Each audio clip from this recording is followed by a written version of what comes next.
Hola, ¿qué tal amigos? ¿Cómo están? Muy buenas noches. Yo soy Ezra Chabot y esto es Dinero y Poder. El PRI quiere mayores recursos para pagar las deudas de sus estados. En 2012, año de la elección presidencial, el PAN revira y califica como inaceptable la petición priista. Los compromisos económicos de las entidades han crecido de manera exorbitante en los últimos años. El monto total de la deuda de los estados y municipios es de 317,704 millones de pesos. Los casos de Quintana Roo, Veracruz y Coahuila son los más complejos porque sus saldos tienen que ser pagados a corto plazo. Mauricio González, Macario Esquetino, ¿cómo están? Buenas noches. Muy buenas noches. Bueno, la verdad es que la deuda de los estados es solamente el 2.5% del Producto Interno Bruto. Uno pensaría pues, que en realidad no es gran cosa.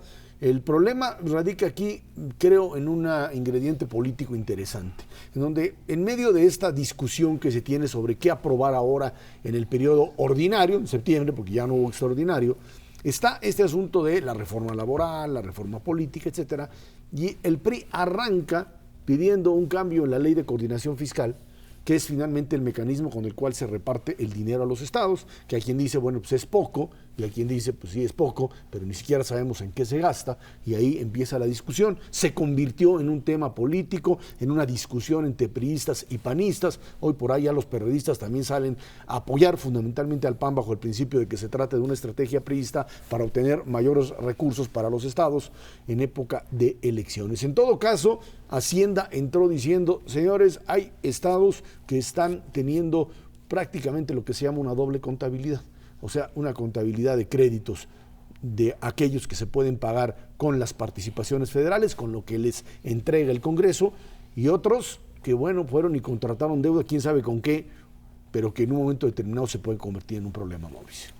Así es, yo creo que hay varias cosas, efectivamente, bueno, desafortunadamente se ha polarizado la discusión, no es una discusión que empieza en buenos términos, y bueno, si no empieza en buenos términos, pues es difícil que termine en buenos términos. Guerra, ¿no? Mira, aquí hay varias cosas. Efectivamente se ha satanizado a los estados porque se dice que han abusado de la deuda, que se ha quintuplicado, cosa por el estilo, en el transcurso de la última década. Y yo creo que se está exagerando en mucho de esto, pero para concentrarme en lo que están planteando los priistas, que es fundamentalmente que de lo que recauda la federación les entreguen un dinero adicional, y por dinero adicional estaríamos hablando del orden de 45,000 millones de pesos, es el planteamiento priista. Yo creo que ahí esto no es muy sano, porque mira, ya los estados en general están recibiendo en promedio aproximadamente 70% de sus ingresos provienen de la federación. Incrementar todavía más esos recursos los hace más dependientes de lo que ocurre en la recaudación a nivel federal. Es un poco como desligarse, ¿no? De pues la federación que recaude por la vía impositiva, por la vía de los impuestos, y que a mí me den más dinero. Cuando que el esfuerzo debería de ser probablemente al revés, en donde los estados tienen capacidad de gravar algunas cosas. Está, por ejemplo, el impuesto sobre las nóminas, está el impuesto de la tenencia, que por cierto ya va a desaparecer pronto, pero bueno, todavía existe. El caso del predial. El caso, ese es municipal. El caso del predial, pero bueno, es municipal, sí, también es un gobierno local. Está el impuesto sobre la ocupación hotelera, lo que pagamos los turistas cuando nos alojamos en un hotel. Y se podrían encontrar otras fuentes adicionales, y eso es a lo que los estados se resisten. Quieren de alguna manera, vamos a llamarle los gobernadores, la vida más tranquila, en donde cobren pocos impuestos y de preferencia ninguno, y el dinero les llegue en automático de la federación. A mí me parece que eso como principio, independientemente de los números, no es sano. Desafortunadamente se plantea justo ¿no? al inicio o por iniciar el proceso electoral del 2012, pues y ahí es donde se contamina todo, porque independientemente de las cifras se juzga sobre la óptica de es porque el PRI quiere más dinero para los gobiernos o para los estados priistas, y entonces han desperdiciado recursos en algunos de estos gobiernos priistas como el de Coahuila, y entonces ahí se va a atorar la discusión, y en lugar de tener una buena reflexión serena, pues yo creo que vamos a tener un relajo de los que ya estamos acostumbrados. Sí, yo creo que lo que estamos viendo ahorita es un asunto esencialmente político y el culpable de todo pues, es el señor Moreira, porque él es el que se le ocurre decir, el presidente del PRI, decir, bueno, a mí no me hablen de reformas políticas, de seguridad o laboral. Nosotros vamos a reformar la ley de coordinación fiscal porque nos surge dinero. Y frente a esto, Hacienda reacciona haciendo pública esta doble contabilidad en muchas entidades, como tú decías, en donde realmente el único caso importante es Coahuila, sorprendentemente, que es el de él. En la cuenta pública bien hechecita, donde se hace todo en orden, la deuda de Coahuila es 8,000 millones de pesos. En la otra contabilidad son 32,000. Y si uno considera que cuando entró el señor Moreira a gobernar Coahuila, la deuda eran 300 millones de pesos y ahorita son 32,000, pues multiplicó por 100 la deuda, no 100%, 100 veces. Y eso es una cantidad de locos. Y yo creo que eso es lo que aprovecha el gobierno federal pues, para aventarle el golpe al PRI y decir lo que pasa es que no vamos a financiar estos dispendios que van a servir para la campaña electoral. Y empieza una discusión, como bien dice Mauricio, en donde ya no hay criterio técnico alguno ni ninguna discusión profunda sobre cuáles son las mejores formas de financiar, cómo ayudar a los municipios a que tengan más recursos. Ya ahorita la discusión es a ver quién pierde más votos en esto. Yo creo que para los ciudadanos, pues las dos partes no nos gustan. Unos están endeudando a los estados que después se van a tener que pagar y por el otro lado dice Moreira, pues la federación aumenta el gasto corriente, tiene salarios muy altos, los cuentos que han estado platicando desde hace mucho tiempo. Entonces en esta guerra de lodo es difícil que alguien gane, no se puede discutir en serio y bueno, pues lo que se trata es de la elección presidencial. El otro punto, perdón Mauricio, es claro, es el dinero que le entrega la federación a los estados. Es auditable, es transparente. No tenía yo una discusión ahí con David Penchín en la radio, básicamente sobre ese tema, diciendo, ahí está Auditoría Superior de la Federación y Congresos de los Estados. En teoría, pero cuendo tú tienes control sobre el Congreso del Estado, cuando tienes capacidad de influir. ¿Y la Auditoría Superior de la Federación? Bueno, pues ahí mira lo que sucede y lo estamos viendo aquí en este caso, ahora sí que utilizamos el caso de Coahuila porque no es el único, pero es un caso muy evidente. El problema es entre la deuda registrada y la deuda no registrada y los estados tienen capacidad de generar pasivos que no necesariamente tienen que registrar ante la Secretaría de Hacienda o ante la Comisión Nacional Bancaria o inclusive frente a los acreedores, o sea, frente a los bancos que les prestan. Un ejemplo muy claro, mira, hay varias entidades federativas en donde las carreteras de cuota, ¿no? Los automovilistas tienen que pagar por el uso de la carretera. Lo que han hecho varios estados es bursatilizar. Bursatilizar quiere decir que tomas los ingresos de varios años, estimados desde luego porque todavía no se dan, los valúas a pesos de hoy y entonces esos recursos le sirven al Estado para gastárselos hoy. Eso obviamente está generando un pasivo contingente en donde el Estado tiene que utilizar los ingresos de esas cuotas de carreteras para pagar la deuda posteriormente y sin embargo no lo registran como deuda y los estados dicen, no, es que eso no es deuda porque esos ingresos ya eran míos, simplemente lo único que hice fue adelantarlos, ¿ves? Entonces ahí hay una serie de cuestiones técnicas. Me parece que lo más importante en todo esto, Esra, es el punto de ¿para qué se usan los recursos? Decía Macario, pasamos de ¿cuánto, Macario, en Coahuila? De 30 millones a 30, de 300 a 30 mil. Bueno, ¿y en qué se gastaron? ¿A dónde están esos recursos? Yo creo que ahí lo que sería muy importante, Esra, es más que pelearse por las cifras de deuda, porque te voy a decir, sin defender al caso de Coahuila, si tú ves la deuda de Coahuila que creció extraordinariamente en este periodo cuando Moreira fue gobernador, si tú ves la deuda respecto a los ingresos, porque los ingresos del Estado son los que van a servir para pagar esa deuda, no llegan al 100%. No te voy a decir que eso, entonces no es impagable. Es una cifra alta, pero no es impagable. Lo que sí es importante es saber en dónde están esos recursos, para qué se utilizaron, beneficiaron o no beneficiaron a la ciudadanía. Yo creo que son los puntos importantes, más que el estarse peleando por las cifras e inclusive por el aspecto del registro. Hay tres formas como la federación envía dinero a los estados: las participaciones, las aportaciones y uno chiquito que son los contratos o convenios que le llaman gasto federalizado. Las participaciones son el dinero que se entrega a los estados como parte de la recaudación. Eso, estrictamente hablando, es de ellos y en consecuencia eso no lo puede auditar la Auditoría Superior de la Federación, puede auditar lo otro.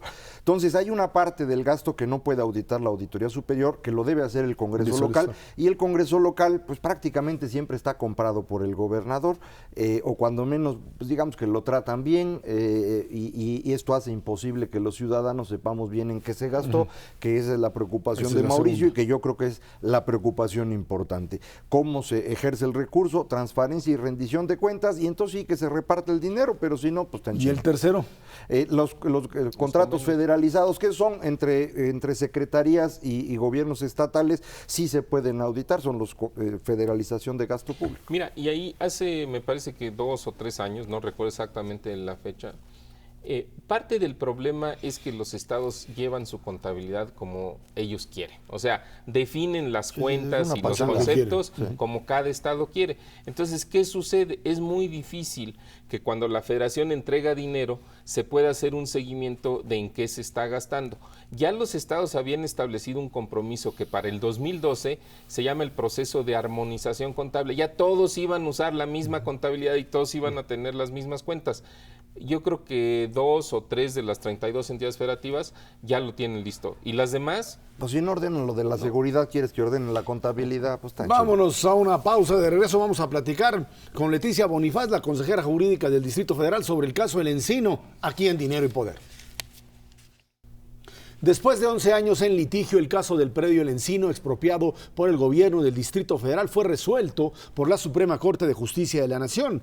La resolución ordena el pago de una indemnización. La Corte estimó que no es posible devolver el predio a la empresa, pero que tiene derecho a la indemnización. Nos acompaña aquí en el estudio de Dinero y Poder Leticia Bonifaz, consejera jurídica del gobierno del Distrito Federal. Leticia, muchísimas gracias por estar aquí con nosotros. Gracias por la invitación. Buenas noches. A ver, haciendo un poco de historia, esto es, digamos, el fin de un gran tema que fue en el 2005, la expropiación del predio El Encino por el gobierno de López Obrador, en donde pierde directamente el gobierno capitalino el amparo, o sea, el hecho de hacer una expropiación, dicen que no manifestaba o no hacía claro la utilidad pública del mismo proyecto. La historia es anterior, la expropiación es del 2000, es de Rosario Robles, todavía es más atrás la historia.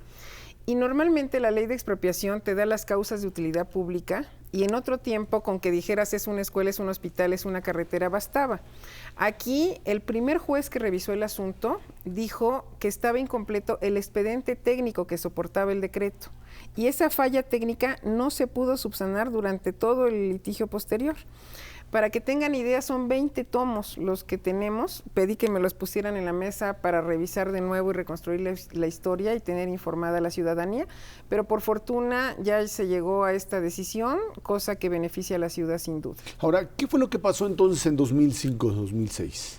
En 2005-2006 el tema fue si se había violado o no una suspensión, es decir, el juez ordenó que las cosas se quedaran como estaban y aparentemente hubo trabajos. Allí la decisión ni siquiera fue unánime. 2 magistrados dijeron que sí había violación, el magistrado Pérez Dayan que no, y ese tema fue el que se tornó político, todavía generando muchísimos más problemas de los que ya se tenían. El terreno en todo caso fue afectado. El terreno fue afectado en su cabecera norte y en su cabecera sur. Para tener una idea más o menos, el terreno mide casi 100,000 metros y lo que nosotros afectamos son 15,000. Son las 2 cabeceras. De hecho, todo este tiempo el predio se ha mantenido sin ninguna construcción y se va a ver beneficiado por la vialidad. Y yo creo que esto va a ser considerado a la hora que se tenga que fijar la indemnización. Este caso se suma a muchos otros en los cuales tuvimos dificultades en términos de expropiación. Antes, decía usted, bastaba con decir va a ser para una escuela, para un hospital, para un camino y todo salía, pero eso era el viejo régimen. Cuando de pronto empezamos todos a leer la Constitución y a cumplir la ley y esto después de 97, las expropiaciones se volvieron dificilísimas, ¿no? Esto pasó también, por ejemplo, en Atenco con el aeropuerto y en otros muchos casos. Estamos ya en un proceso digamos, pendular, de que antes se podía todo, luego no se podía nada y ahora estamos empezando, digamos, a una decisiones razonables del Poder Judicial con respecto a las expropiaciones? Yo creo que sí, pero lo ideal es no llegar a que el tema se controvierta. Yo creo que si una expropiación se cuida muy bien, y en su expediente técnico también, y se cumple con todo el proceso legal, no se va a tener problema. Pero a nivel federal también se tuvo problema con caminos y por eso se reformó la ley de expropiación federal que rige para el Distrito Federal. En esta situación rara que tiene el Distrito Federal, no tenemos una ley de expropiación propia. Entonces, las expropiaciones que hicimos nosotros para la línea 12 y para la supervía ya se hicieron conforme a la nueva ley de expropiación y sus reformas. Y en consecuencia, ya es otro tema el de la garantía de audiencia, ya son otras condiciones que ahorita están favorables para el Estado. Pero este movimiento pendular del que hablas, no sé cuánto tiempo va a durar, porque la nueva ley de amparo va a traer intereses difusos, intereses colectivos, claro, sí, y puede ser que Marcelo sea recordado como el último que hizo obra en la ciudad, porque no sabemos lo que viene, ¿no? Leticia, uno de los aspectos complicados de las expropiaciones tiene que ver con la indemnización, y yo entiendo que aquí hay una diferencia de opinión entre lo que el gobierno cree que vale este predio y está dispuesta a una indemnización y lo que los dueños están pretendiendo, y he escuchado algunas cifras que van de 70 millones de pesos por parte del gobierno del DF hasta 240 millones de pesos, me parece que es por parte de los dueños. A sabiendas de que el predio, estamos hablando más o menos de 100,000 metros, pues estaríamos considerando entre 700 y 2,400 pesos el metro cuadrado. ¿Cómo se determina realmente el valor de esto en una situación como la del Encino? Lo expropiado son 15,000 metros y hubo una confusión con esa cifra de 240 porque la UNAM habló de la totalidad del predio y del predio sin sus dos cabeceras y allí manejó esa cifra. Nosotros nos vamos sobre un avalúo que nos hace la Dirección de Patrimonio Inmobiliario, porque tampoco la ciudad puede pagar lo que quiera el dueño, tiene que tener un referente, es un dinero público que hay que cuidar. Y el último referente que yo tengo es de 70 millones, por eso de eso he estado hablando, es valor comercial. La Corte ha determinado qué casos de expropiación se pagan los antiguos a valor catastral y ahora a valor comercial, sí. Pero con la modernización del catastro en la ciudad, ya ahora el precio tampoco varía mucho. Yo creo que hay que dejar sin daño a los propietarios. Hemos platicado, yo en particular, con la hija del dueño, y yo estoy optimista en que vamos a llegar a un acuerdo. Sobre todo quieren una entrada por el lado donde está el talud altísimo, y yo creo que es justo dejar sin daño al propietario. Ahora, usted dice que que son 15,000 metros los expropiados. Sí. Pero si el predio es de 100,000, los otros 85,000 metros, ¿qué les pasa? O sea, ¿los puede utilizar el dueño? Sí, ¿Los claro. puede utilizar el gobierno? Más o menos para tener una idea, el predio da hacia Carlos Graef y de allí el largo equivale, me dijeron los ingenieros, a Palacio Nacional, para que tengan idea de qué tamaño es eso. El tema es que del otro lado de Vasco de Quiroga hay un talud gigantesco. Bueno, hay un talud difícil de acceso, no sería una rampa cualquiera. Y el dueño siempre insistió de que por qué teníamos que pasar por su predio y no hacíamos un viraje a la izquierda. A mí me encantan los virajes a la izquierda, pero en este caso no. Aquí había que irse por el camino más corto y por el que los ingenieros consideraron el mejor. Técnicamente hay un soporte de por qué tenía que ser ahí. Ahora, en términos de lo que la Corte resolvió, la Corte, regresando un poco a ese tema, la Corte establece claramente que hay que pagar lo que sería pues una indemnización o un pago sustituto, una estructura jurídica distinta, no porque el amparo, o más bien porque la expropiación se haya hecho correctamente, sino porque no había otra salida. Así es. Eso es en el fondo lo que se está haciendo. Sí, lo que resuelve la Corte ya es un incidente que le llamaron innominado de cumplimiento sustituto, donde ya no se revisa todo lo actuado, se da ya lo actuado se queda firme, lo juzgado está, es caso juzgado, y la Corte le tiene que encontrar una salida. Obviamente la argumentación va de nuestro lado, porque sí procede el cumplimiento sustituto, está la figura en la Constitución, artículo 107, está la figura en la Ley de Amparo, artículo 105, y bueno, buscamos que se aplicara esa disposición y tuvimos pues el voto de 6 ministros a favor. Ahora, ¿qué procede ahora? Porque esto se va todavía a un tribunal, entiendo, de circuito para poder dictaminar la indemnización. Se lo mandaron a un juez de primera instancia lo que dijo aquí el ministro Silva es, para situaciones extraordinarias no hay nada mejor que la vía ordinaria. Esa fue la frase. Y como esto es extraordinario, dice, en lugar de que la propia Corte, estaba la propuesta del ministro Valls y la ministra Sánchez Cordero, de que la misma Corte determinara el avalúo del pago, y la mayoría de los ministros dijeron no, que lo haga el juez. Entonces nos notifican y ya vamos a ver con el juez. Y por supuesto que la posibilidad de llegar a un acuerdo con los dueños lo más pronto, lo que queremos es que esa vialidad se abra, que beneficiemos a los miles de personas que ahorita están siendo afectadas y que eso fluya lo más pronto. Es una fortuna que la Corte no se haya puesto a hacer el avalúo de un terreno, porque si no al ratito van a hacer pues prácticamente todas las actividades que se hacen en México. La Suprema Corte ha estado adquiriendo, digamos, un papel protagónico que no necesariamente es bueno. A veces parece que sí, pero no necesariamente es bueno. Ahora con esta nueva ley de amparo, bueno, el proceso que está de modificación a las leyes de amparo, no iremos a tener el problema de que todo se vaya a la Corte y ahí se vuelva un cuello de botella monumental. Yo creo que está muy bien hecho el cálculo. El ministro Saldívar ha sido de los impulsores de esta nueva reforma y efectivamente en nuestros países tenemos distinto el Tribunal Constitucional y el Tribunal de Legalidad. Ahorita tenemos juntas las dos cosas y yo creo que haya un mecanismo, debe estar pensado un mecanismo para que no se sature, pero sí nosotros que usamos todo el tiempo y somos usuarios frecuentes, lo sufrimos. Ahora, a partir de esta nueva realidad se comenzará a construir ahí, bueno, pues la Universidad Autónoma Metropolitana, un campus ahí y otra serie de desarrollos. Uno podría pensar que esto puede ya arrancar ahora, o este asunto de buscar la indemnización, el tribunal, etcétera, ¿otros 6 meses? No, yo estoy esperando porque tendría, si la Corte dijo el beneficio de la colectividad es mayor que el de la persona a la que se expropió, que la acción pueda ser inmediata. Yo tengo que esperar la resolución y ver con el juez el tema, porque lo que nosotros es empezar lo más pronto que podamos la vialidad. Los ingenieros dicen que con el talud estabilizado y todo estaríamos hablando de 6 meses, terminando una vialidad que urge hacer, ¿no? Uh-huh. El detalle es respetar lo que el juez determine y vamos a ser muy cuidadosos con la resolución. Este trabajo se hizo desde la Consejería Jurídica a partir de una estrategia que duró mucho tiempo.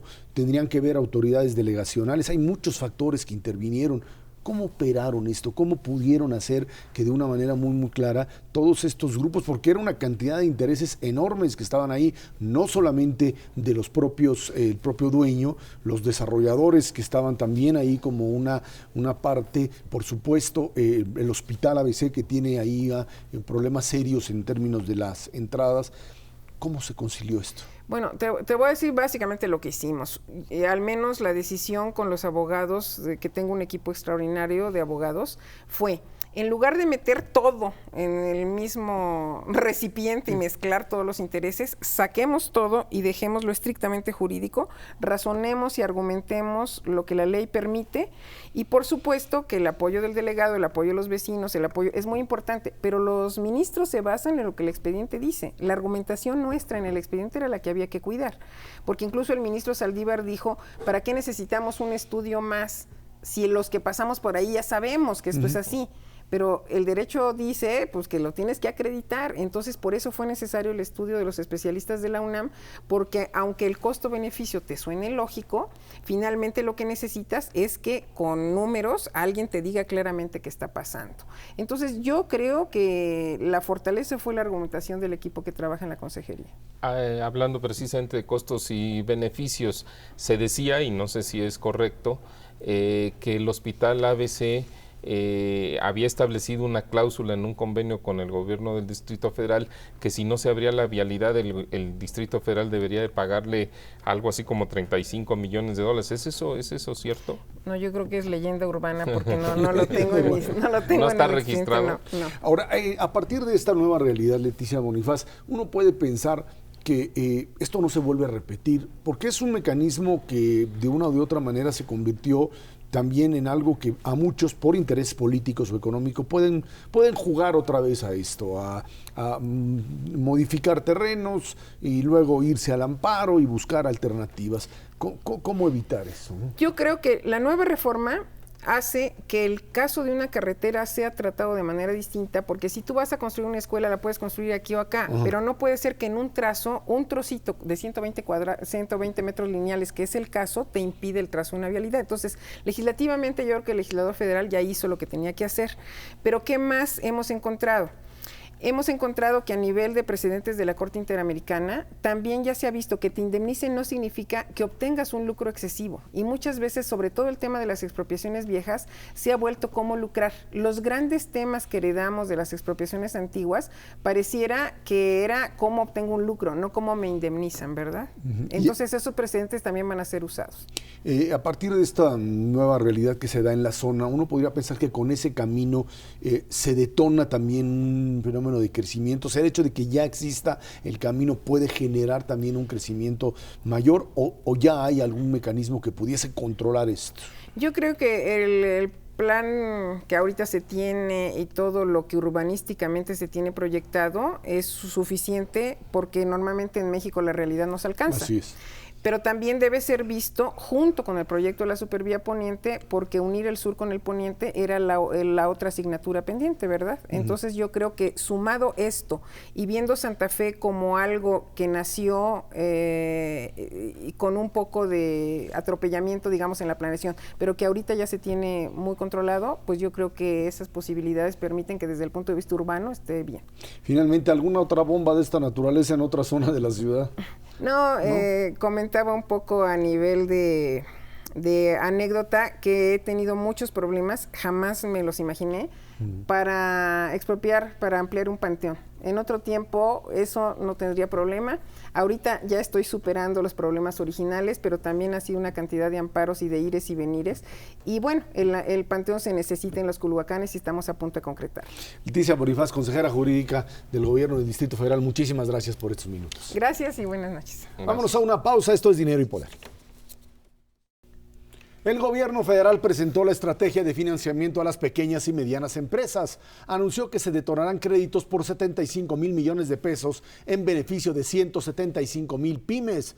Los recursos serán destinados a proyectos con viabilidad que permitan un retorno de la inversión. Nos acompaña aquí en el estudio de Dinero y Poder Jorge Dávila Flores, presidente de la Confederación de Cámaras Nacionales de Comercio, Servicios y Turismo. Con Canaco, buenas noches, muchas gracias por estar aquí con nosotros. Buenas noches, muchas gracias por la invitación. Al contrario, es un placer estar aquí con ustedes. Cuando se habla de proyectos de inversión para pequeñas y medianas empresas, se habla de una parte fundamental de la economía mexicana, en donde parecería ser que pues este ha sido nuestro talón de Aquiles, un mercado interno que simplemente no crece, Jorge.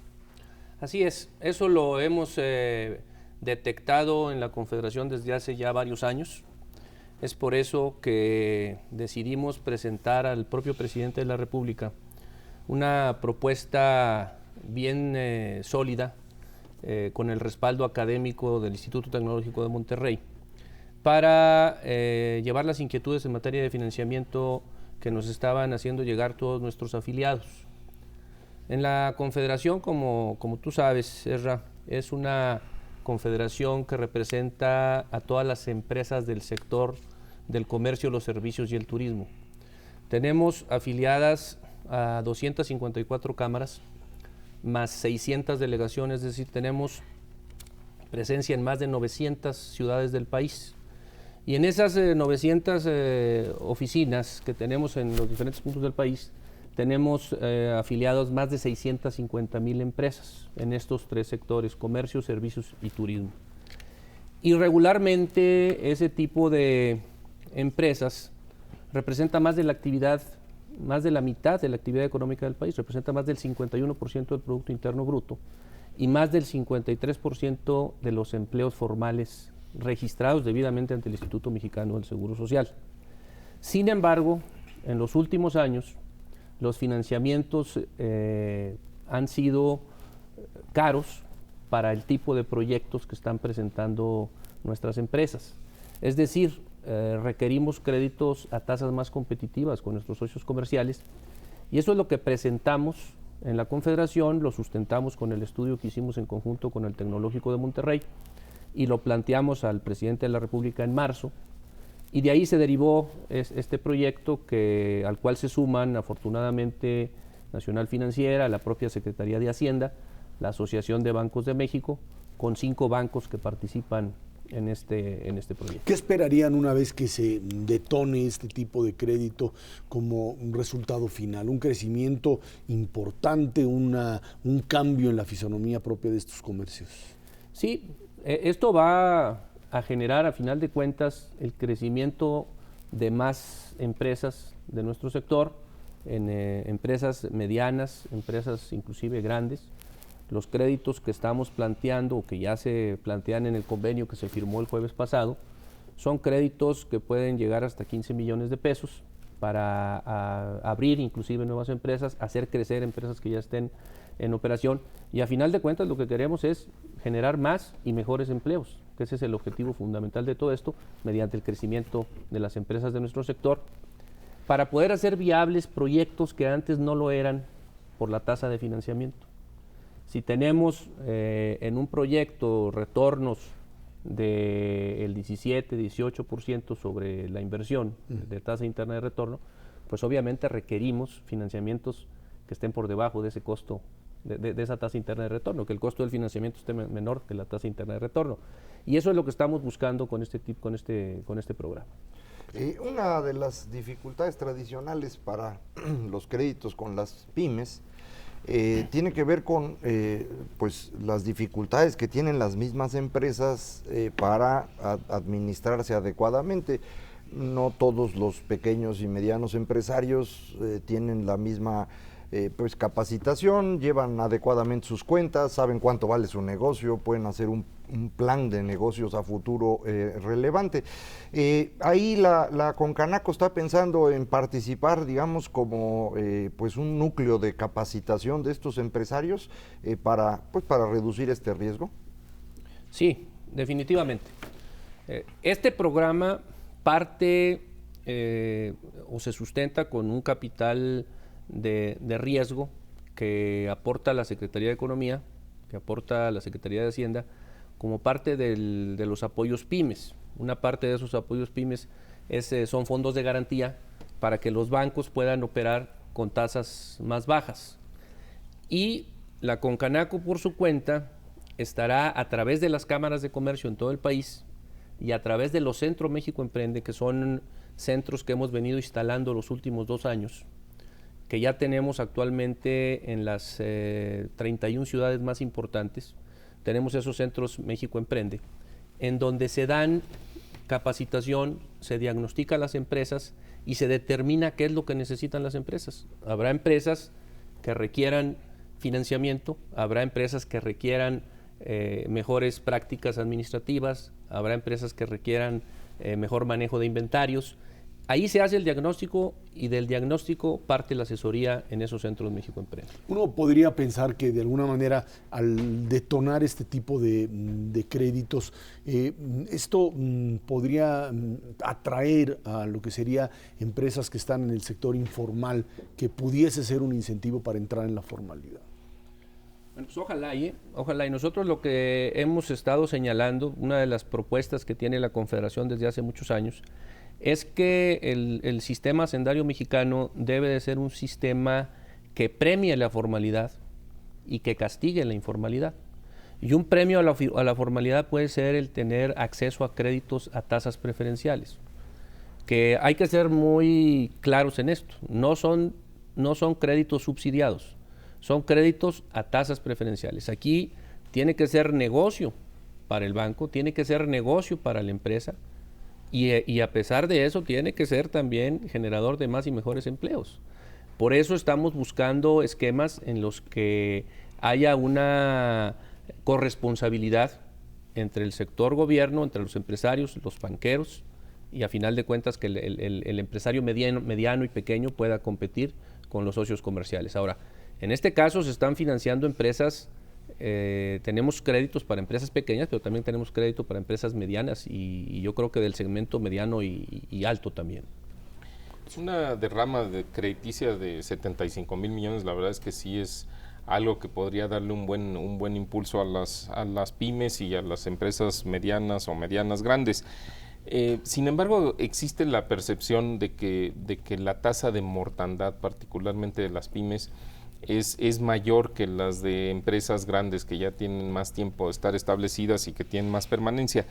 ¿Cómo se enfrenta este riesgo? O sea, usted decía hace unos momentos que para que los bancos participen en un monto muy importante de crédito, tiene que ser negocio para ellos.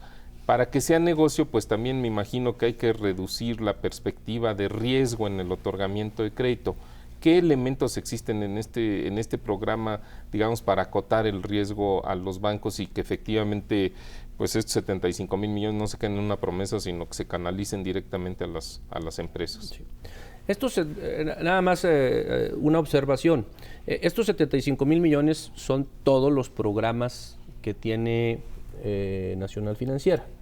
En este programa, en este último programa del convenio que firmaba con Canaco, con Nacional Financiera y con la Asociación de Bancos de México, estamos hablando de que debe haber una derrama de alrededor de 13,000 millones de pesos.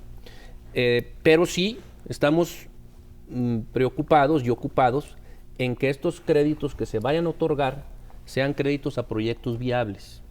Por eso nosotros decidimos hacer el planteamiento de que los recursos fluyeran a través de la banca comercial, porque la banca comercial son los especialistas para evaluar los proyectos.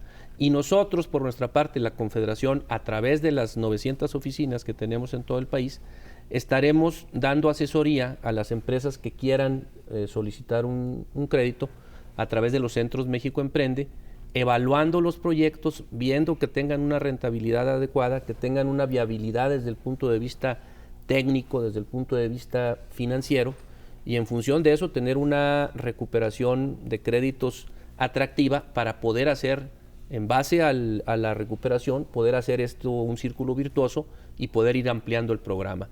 Nosotros lo concebimos este programa como una primera etapa, porque creemos que debe de haber mayor financiamiento. Sobre esto mismo, esta mortalidad de las pymes y a lo que yo me refería al principio, las dificultades administrativas que a veces tienen. La razón por la que en México el mercado interno no ha crecido y no es sólido es fundamentalmente porque somos muy improductivos los mexicanos. Y esto tiene que ver mucho con las prácticas en las empresas. Las pequeñas empresas en México son tan improductivas prácticamente como la economía informal, es indistinguible. Sacarlos de ahí, de estas dificultades, estas fallas de operación, sí exige este trabajo al que usted se refería de diagnosticar cuál es la falla en la empresa y ayudarlos. En esta idea, ¿qué tanta posibilidad tiene con Canaco de poder realmente pues transformar la manera como operan las pequeñas empresas para hacerlas verdaderamente productivas? Sí, definitivamente, dependiendo también del tamaño de las empresas, existen problemas de competitividad o de productividad.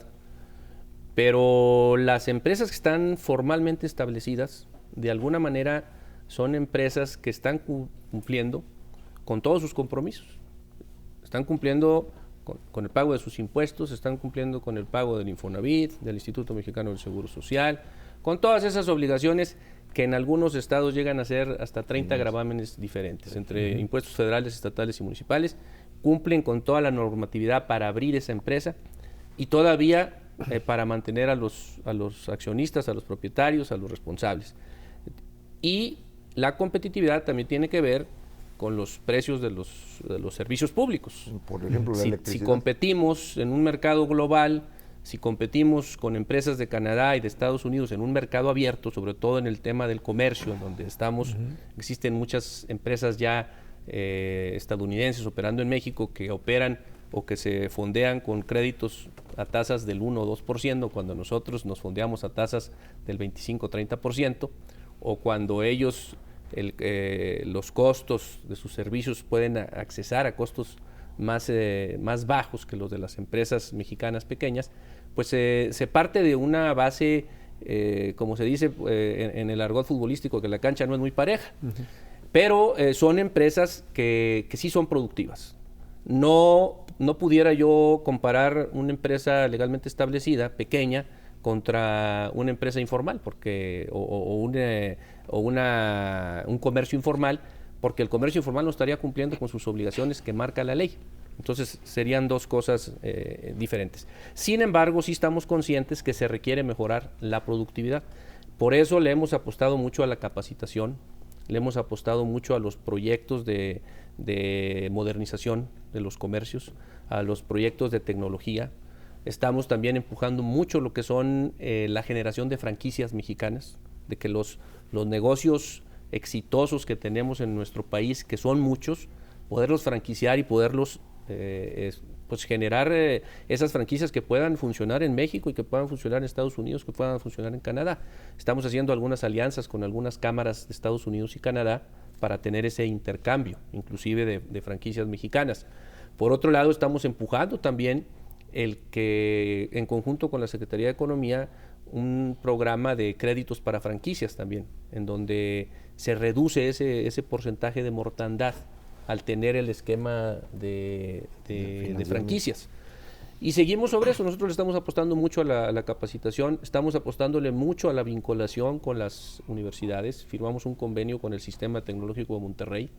Estamos por firmar en unos días un convenio con la Universidad Nacional Autónoma de México. Y posteriormente tenemos también ya pláticas con el Instituto Politécnico Nacional. Y en ese tipo de convenios lo que queremos es masificar el apoyo académico para que llegue a las empresas medianas y pequeñas. Uno pensaría que este apoyo que se da hoy de 75,000 millones de pesos, pues tendría que mantenerse para los próximos años. Es algo que es necesario convertir en un programa permanente. Definitivamente, pero ahí tenemos algunos comentarios como Confederación. Cuando vemos los apoyos directos que salen del presupuesto federal, apoyos a las pymes en general, no solo a las del comercio, servicio y turismo. Vemos, por ejemplo, en el 2011 el Congreso autorizó un presupuesto de alrededor de 6,400 millones de pesos para las pymes de todo el país, de todos los sectores, no solo comercio, servicio y turismo, también para las industriales, etc. Ese apoyo, si partimos del hecho de que las pymes de todos los sectores aportan más del 72% del Producto Interno Bruto del país, pues se queda muy corto. Por eso nosotros le estamos diciendo al Ejecutivo y le estamos diciendo al Secretario de Hacienda, oye, sabemos que la decisión final es del resorte del Congreso, pero también cuando ustedes manden la propuesta del presupuesto del 2012, le estamos diciendo al Secretario de Hacienda, tienen que ser congruentes entre lo que aportan los diferentes sectores a la actividad económica del país con los apoyos que vas a brindar, que no son subsidios, volvemos a lo mismo, no son subsidios, son apoyos para poder ser más competitivos, pero en ningún momento se está subsidiando, o sea, en ningún momento se está dando puntos porcentuales de la tasa que hay que pagar o bajando el costo, prestando por abajo del costo del dinero, son apoyos para ser más competitivos. Y creemos que la propuesta que surja del Ejecutivo, que vaya al Congreso a través de la Secretaría de Hacienda, debe de ser una propuesta mucho mayor de apoyo a pymes. ¿Por qué? Porque hay otros sectores que reciben más de 100,000 millones de pesos en apoyos, que no estamos en contra de que los reciban, si son sectores que están aportando a la economía nacional, pero sí tiene que ser congruente la aportación a la actividad económica con la aportación presupuestal. Jorge Dávila Flores, presidente de Concanaco Servitur, muchísimas gracias por estar aquí con nosotros. Gracias a ustedes. Vámonos a una pausa. Esto es Dinero y Poder.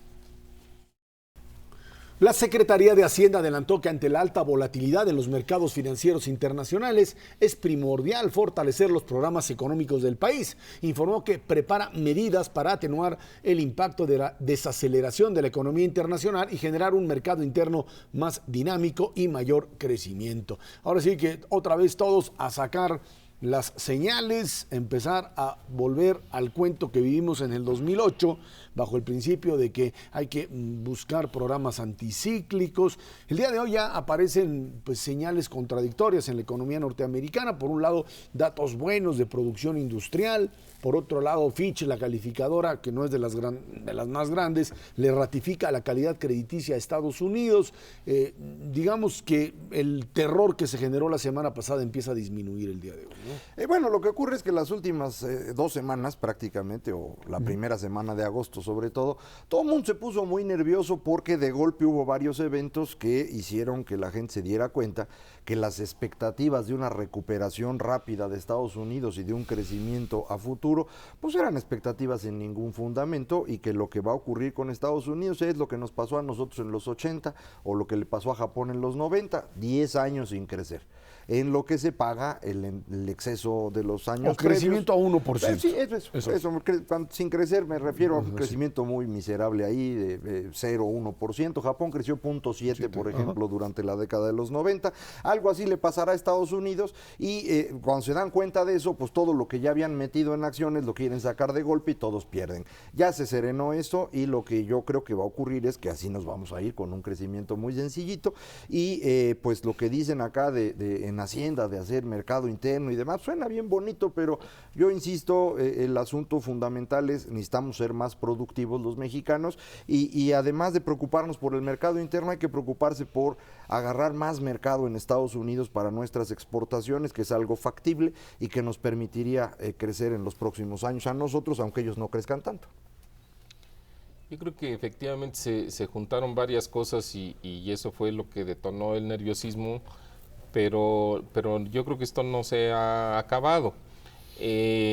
Mira, las cifras de crecimiento económico de los Estados Unidos para el primer semestre del año, y eso pues ya está dado y se conoce, fue 0.8%, cuando que se esperaba que Estados Unidos pudiera crecer entre 2 y 2,5%, o a ese ritmo. Está creciendo a menos de la mitad.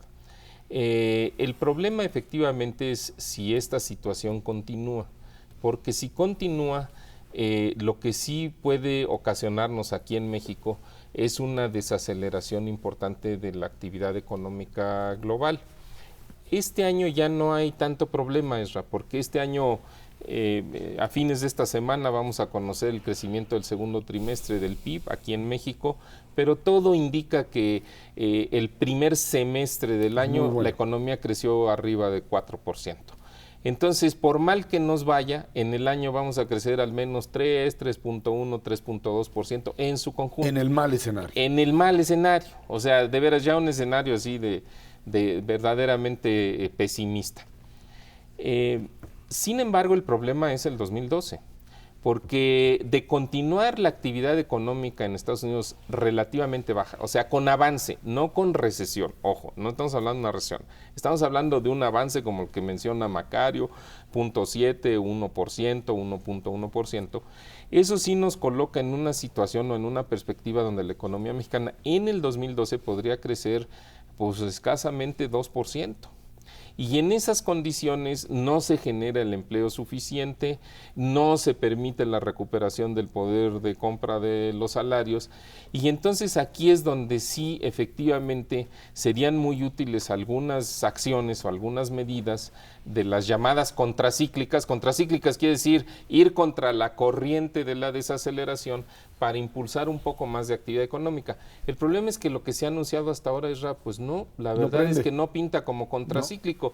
Se habla de subir un poquito el crédito de la banca de desarrollo, de darle un poco más de recursos a las pymes, todas que, de mantener la fortaleza fiscal, de mantener el balance de las cuentas externas. Todas esas son medidas positivas, pero no son medidas extra como las que demandaría un impulso adicional a la actividad económica. Yo creo que hay que esperar, ¿no? El gobierno ha dicho que va a anunciar más cosas, pero las que se conocen hasta ahorita, la verdad es que no van a servir para ese propósito. Los que hicieron medidas contracíclicas fuertes fueron los europeos, ¿no? Y se les acabó el dinero. Sí, es que no puede uno hacer eso. Esta idea de que uno puede sostener el crecimiento de la economía con más gasto que no tiene ingresos que lo acompañen, pues no funciona. Teníamos ya las economías muy endeudadas, y cuando viene la crisis el gobierno entra con un déficit monumental, y esto no se puede financiar. En Estados Unidos, por ejemplo, lo que ocurrió en los últimos 2 años es que los consumidores que estaban muy endeudados cuando los agarró la crisis debían casi el 100% del PIB, redujeron su deuda en estos 2 años porque reducen sus gastos, y por eso la economía se contrae. ¿Qué hace el gobierno de Estados Estados Unidos? Pues para que no se contraiga, aumenta su gasto y no cobra más impuestos, y entonces se endeuda en los últimos 2 años 16% del PIB. Esto quiere decir que en los últimos 2 años los consumidores bajaron su deuda en 10 y el gobierno la aumentó en 16. En el neto, Estados Unidos se endeuda en 6 puntos y creció en estos 2 años 7 puntos. O sea, de los 7 puntos de crecimiento de los últimos 2 años Estados Unidos, 6 son deuda. Son deuda, no son crecimiento. Estados Unidos está creciendo 1 realmente. Y eso es lo que va a crecer en el futuro. No hay manera de cambiar eso, porque tienen una deuda extraordinariamente grande. Lo mismo ocurre en Alemania. Si Estados Unidos no crece, no crece nadie en el mundo. Ellos son los que compran lo que producimos todos. Alemania, Japón, China, los tigres del sureste asiático, nosotros, Canadá, todos le vendemos a Estados Unidos. Si ellos no compran, nadie más va a crecer. Esta idea de que, bueno, lo que hay que hacer es diversificar los socios comerciales de México, pues solo que vendas en Marte o en Saturno, porque los de este planeta, todos dependen de Estados Unidos. Bueno, y ahí está como parte de esto también reacciones ya sociales importantes, clases medias, en algunos lados el caso inglés, clases bajas, digamos, de pocos recursos que estallan, y ahí es donde vuelve otra vez a plantearse esta idea de cambiar el modelo o encontrarle algún mecanismo, y vuelven a retomar estas tesis keynesianas de, pues hay que entrarle a la demanda. ¿Dónde, mano? Si estás quebrado. ¿Cómo entras a la demanda si no tienes ingresos? Yo creo que aquí lo importante somos nosotros. Bueno, más importante que los Estados Unidos somos nosotros. Nosotros no estamos quebrados.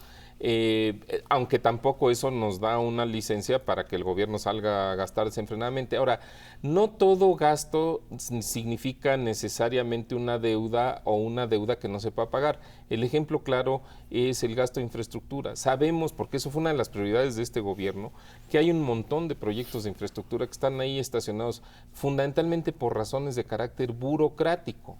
En la medida que se pudiera desatorar eso, no vas a contener totalmente la desaceleración, pero por lo menos te ayuda a defenderte. Y así como eso, yo creo que hay una buena cantidad de acciones que el gobierno buscándole sí puede encontrar, sin necesidad de endeudarnos excesivamente, por supuesto. Mauricio González Macarios, que tiene muchísimas gracias. Gracias a usted que nos ve y nos escucha todos los martes aquí en 11 TV México, Dinero y Poder. Estamos en la radio Noticias MBS de 5 a 7 en el 102.5 del FM. Por nuestra parte, muchas gracias y muy buenas noches.